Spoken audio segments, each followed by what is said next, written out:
In this recording, I will talk about agent interaction patterns. And I, I believe our world is pattern based. Given a problem set, patterns are bounded. And I'm not sure if there is a mathematical formula to prove it. If I would have some time, I'd have taken an attempt at it, but probably not in this life because multi-agent and GenAI itself is keeping busy. But if there is a mathematical formula, um, if somebody knows about it, um, I would love to read that. Yeah, but I believe that given a problem set, patterns are bounded. Now let's come back to our topic today, which is agent interaction patterns. Now, when in a multi-agent system, uh, these three interaction patterns are being discussed in this paper. I will provide a link to this paper as well. The first interaction pattern is a masterless architecture or a masterless pattern where each agent in the multi-agent system are independent of each other. Each one are optimized to do its own task, or it can also critique the task of another agent. But together, independently, they collaborate and perform a task, right? So I call it a masterless pattern, but in the paper, it has been called as equilevel structure. Then you have the hierarchical structure, where you have a supervisor or a leader. The leader assigns tasks to the followers, and the leader is responsible to aggregate the work that the followers has done, right? This is a very common pattern, right? We have seen it in MapReduce, right? We have seen it in all the master-slave architecture. If you see some of the popular databases like MongoDB follows this leader-follower. And I think if I'm not incorrect, even Kafka follows a leader-follower architecture. Cassandra follows a type of a masterless architecture. But anyway, that is not the topic of the discussion today. The third interaction pattern that the paper talks about is a hybrid pattern where you have a hierarchical pattern, and within the hierarchy, one node can be a masterless pattern as well, right? So this paper talks about this interaction patterns. I have taken this from there, but I am going to instantiate the hierarchical structure today using LangGraph. So what we'll do is I'll create a supervisor node, and then we'll create a multiplication node and an addition node. Now, based on what type of mathematical operations we want to do, the supervisor um, assigns that task to the follower or to the worker who is optimized to do that task and gets answers, right? So supervisor here decides who to assign the work to. Earlier, I have done it using a router chain, which is kind of an LLM chain, but now now I've done it using LangGraph, which gives you more flexibility because now your orchestration part will be decoupled from your individual agent part, right? So let's take a look at the code and we'll go through the code one by one. And I have taken the code from um, this existing example and then enhanced it to explain the concept, right? So let's go through it one by one. So these are the two tools that I have created. One is the multiplication tool. One is the add tool, right? This is an enhancement to the code that I did. Then this is the agent state. So in LangGraph, if you are familiar with LangGraph, uh, LangGraph provides a shared persistent state to all the agents, right? All the agents can see the state, modify the state, add to the state and all, right? So this is the state that we will use for our hierarchical multi-agent system for now, right? Then I create a supervisory agent, and I created a so the members, right? So there are two members, multiplication node and addition node. And create agent is a reusable function that I've created so that I don't have to replicate the code once for multiplication, one for addition. And this is something that is there in this example as well, right? I took it and then enhanced it for my demonstration here. So the create agent is taking a prompt, right, a system prompt as a variable, and creating a prompt out of it, and then it is creating a instance of an agent using the tools that will pass. So for multiplication tool, I'll pass the multiply tool. For the addition agent, I'll pass the addition tool. And finally, it creates the executor, agent executor, and returns the executor to me, right? This is a reusable function that I'll use for both multiplication and addition. Then the agent node, right? Um, I was testing, so I had some print statements. So that's it. Yeah. So the agent node is again after I create the agent, right? I executor. I need to convert it to an agent node. Again, it's a reusable code. I'll use these functions to create the multiplication node and the addition node in LangGraph, right? It is just the whatever executor, right? Agent I create, right? This agent node is invoking that executor and returning the result. This result is updated in the shared state, right? And then I'm creating, so this two functions I'll use to create the multiplication node and the addition node. And finally, for the supervisor node or the supervisor agent, I have this function. This also I have taken from the code that I have shown before. So this supervisor agent, what it is doing is it is taking a system prompt. You are a supervisor tasked with managing a conversation between the following workers, right? And the workers that I have are multiplication agent and additional agent.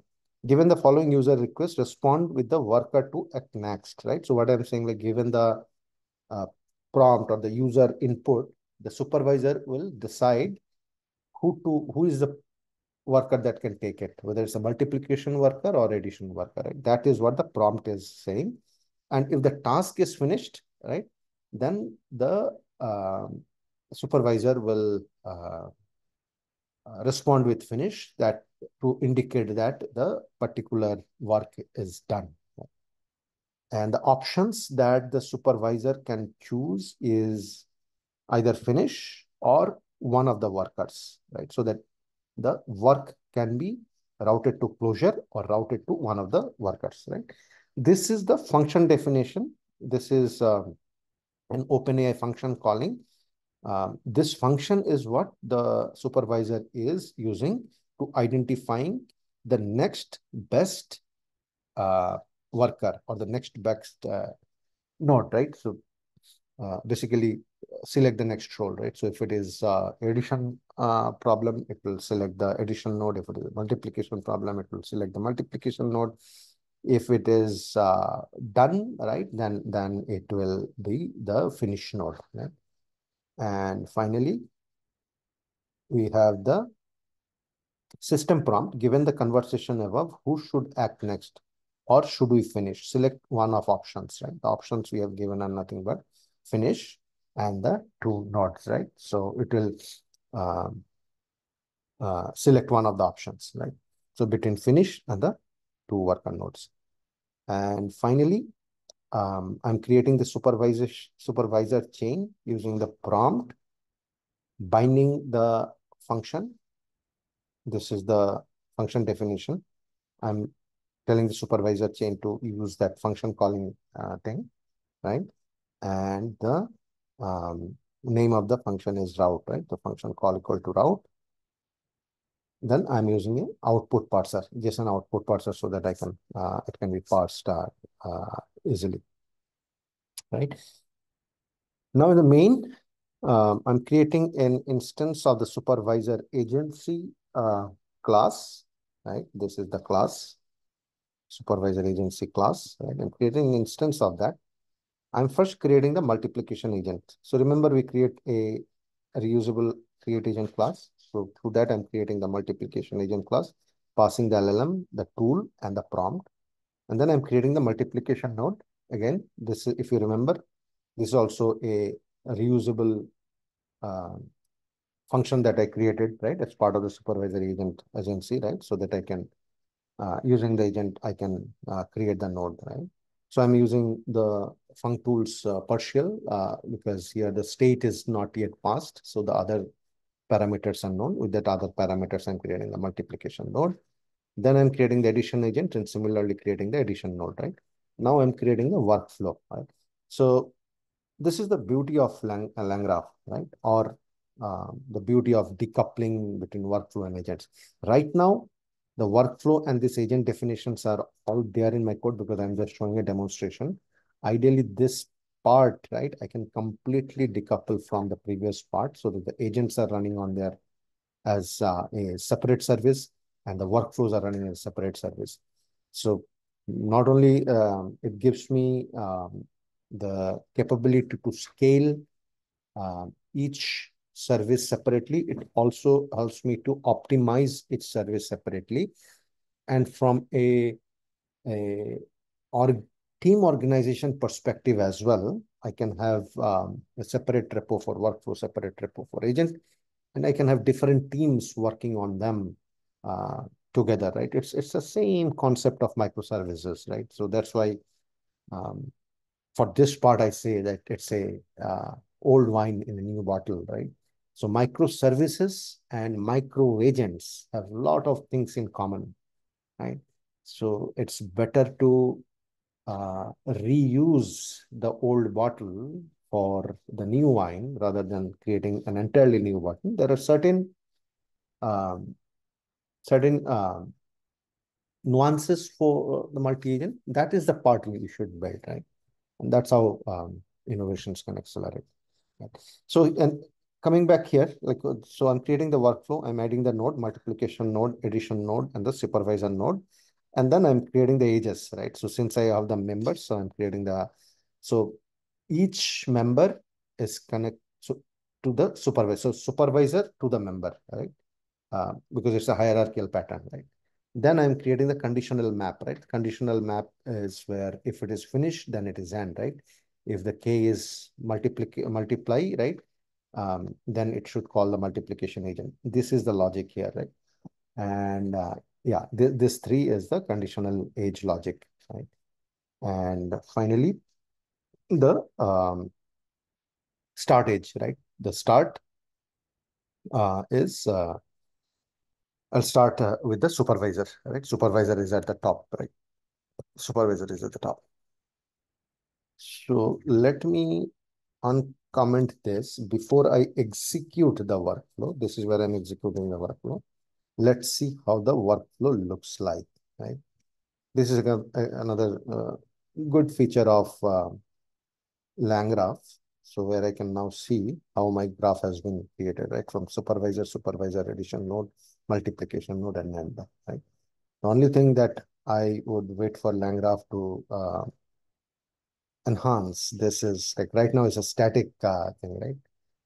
There should be a feature where as the workflow is running, right, I should be able to see how it is going from supervisor to multiplication to add, right? That feature will make it even more powerful. Right? Okay. So now that I know that my graph has been done properly, let me now execute the graph. And what I'm going to say is human message content equal to please. Okay, so let's try the multiplication. Please first multiply um, 5 and 6. Right? So in this case, it should call the multiplication agent. So supervisor next multiplication node, it is calling the tool the multiplication node actually calculated it, and then supervisor, the next node is finished, right? It finished it. Please add 5 and 6. Now we'll see that it will call the addition node, right? Addition node will do the thing and then finish. The next level of complexity here, which currently this logic, this multi-agent system does not handle, is when I would say multiply 5 and 6 and then add 6 to it. So this is the part where it is not able to handle this. This logic will not be able to handle, because in this case, first the supervisor will have to understand so some type of NLU and then intent. I'll not say intent. It's like a breaking up this task into two tasks, right?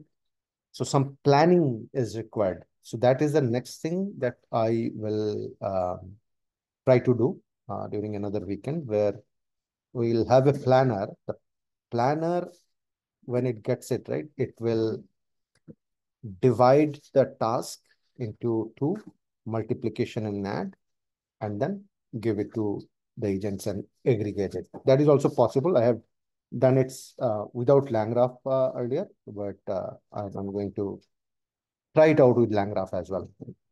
So that's all I wanted to show as part of this recording. Thank you. Bye.